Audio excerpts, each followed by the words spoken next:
is getting darker, and the full moon is in the sky. In the distance you hear a howl, and a blood-curdling cry. You think it's probably just the wind, but then something else happens. Something that makes you think again. There's something moving out through the night. You got that sickly sinking feeling that something isn't right. You run to find a shelter, lock in the door, but behind you there's a shadow crawling across the floor. You turn to scream. It seems a little mean, knees are shaking, cold sweat, and your hearts are racing. Those claws, those teeth, who's that underneath? Is that a hedgehog? Your eyes can't believe he's been going to fight. You better fly, cause there's no one here to save you, and you cannot deny he's been going to fight. Just say goodbye, cause there's no place left to run to, there's no place left to hide. You think you made it, running out the back, but you better think again, because something's on your track. Hey guys, what's up? It's Pet Shop Girl 78 here, and welcome to another review. So, for today's review, I'm going to be reviewing the episode called Snowstorming. So yeah.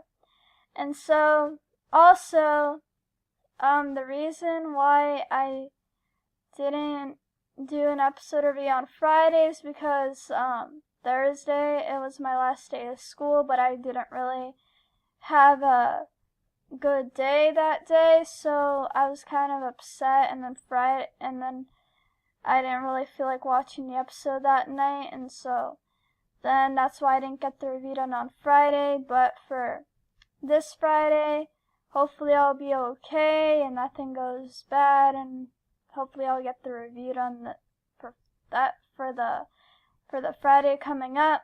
So yeah, but anyways, now I'm gonna be reading the plot of this episode. So yeah, so the plot is a massive snowstorm hits downtown city, trapping Blythe and the pets at Little's Pet Shop, and things get tense with the pets at each other's throats. Meanwhile, Roger keeps getting lost while trying to dig through the snow to get to the pet shop to save Blythe. So yeah, and so that was the plot of the episode. And so the positives that I have, so the first positive that I have is Blythe's canned song. It was good and funny even though it was short, so yeah. The second positive is Blythe's dad. He was pretty funny, so yeah. The third positive was the song in this episode, which was called the Chase Away the Winter Blues song. It was a pretty good song, and the pets were kind of funny in that song too, so yeah. And so the fourth positive is Buttercream, of course, because I didn't even know, she was in this episode. But she was adorable as always, and I'm happy we got to see her, so yeah. And so the fifth positive I have, which is my last positive, is Sunil doing a magic trick to turn into a snowman. That was pretty funny, so yeah. And yeah, so that was all my positives for the episode.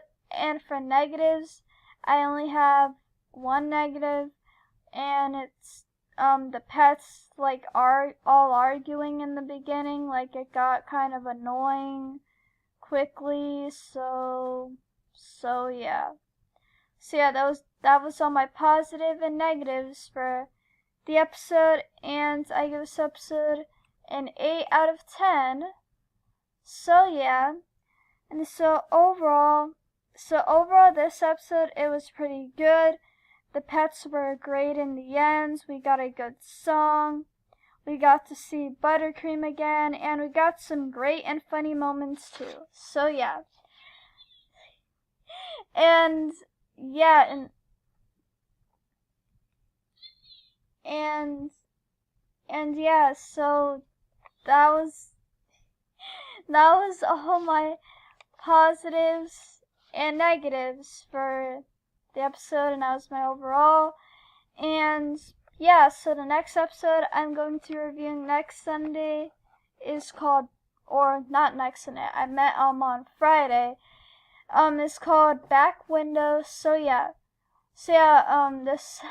this review was kind of short, but yeah. but I went through it like pretty quickly.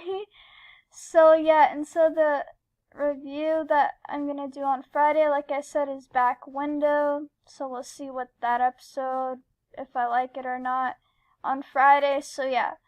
So I hope you all enjoyed this review. Feel free to subscribe if you haven't already. And yeah, so get ready for my review on Friday of the episode called Back Window. So yeah. So yeah, guys. So this is Pet Shop Girl 78 signing out. Bye, guys.